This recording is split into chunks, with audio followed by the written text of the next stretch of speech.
what this video is about is talking about how anything and everything, and I really mean everything, is healable. I talk to a lot of therapists, and I come across a lot of people with a lot that's gone on, and they say, you know what, that's for other people, not for me. This stuff is just too big. And my response to that is, when you say it's too big, what you really mean is that it's massively overwhelming right now. It's not that it is objectively too big in all of the universe. It's that it's overwhelming, and I say this compassionately, overwhelming for you right now, and you hadn't yet found the ways to make it less overwhelming or bearable for you until now. So when people say something isn't healable, what they're saying is actually a feeling state that they've come to a decision about without actually having evidence. Now, before we had penicillin, lots of kinds of infections weren't healable. But we've got penicillin, and now we can get rid of, pneumonia and things like that, or whatever penicillin is used for. We didn't have the healing techniques that we have today. Some of them they're still coming up. New things are coming up all the time now. 50 years ago, a lot of this healing wasn't possible, not with any method I know of. But now there is such a rich panoply, such a rich selection of modalities you can choose from. If one doesn't work, you try another. If that doesn't work, you go do another. If that doesn't work, you do another. Or you blend them all in the same session. Go to someone who's got the expertise to help you. There's a register of trauma specialists here in the UK. Use that register. There are people that can help you. They've got the expertise.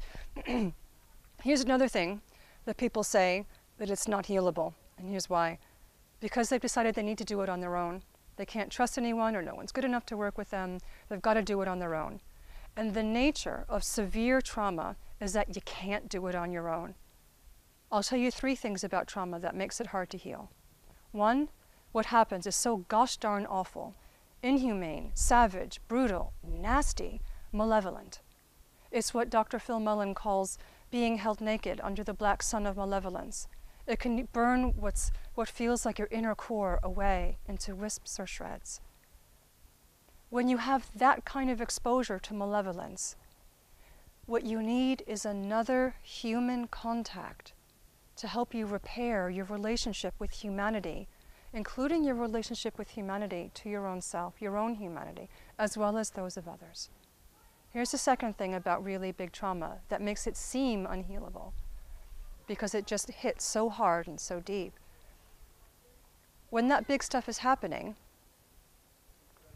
what's also happening at the time is that you're denied the natural responses to such horrible treatment.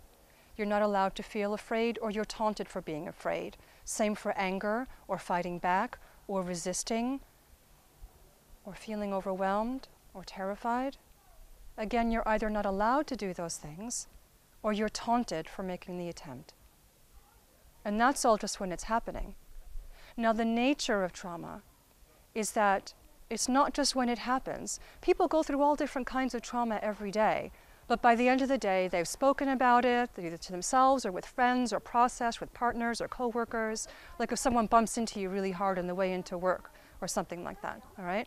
So what can happen, or what has happened really with all this severe trauma stuff, is that these horrible things happen, and then you go back to quote-unquote normal life, and everybody pretends it didn't happen or it didn't matter. That is crazy making. It is absolutely crazy making. And it prevents you from integrating the event that's happened, prevents you from processing and picking apart to reconnect to your own humanity. So those are some of the top things that make it really easy to be seduced into thinking that some deep stuff is unhealable. But it all is. I guarantee it. I guarantee it. Bye for now.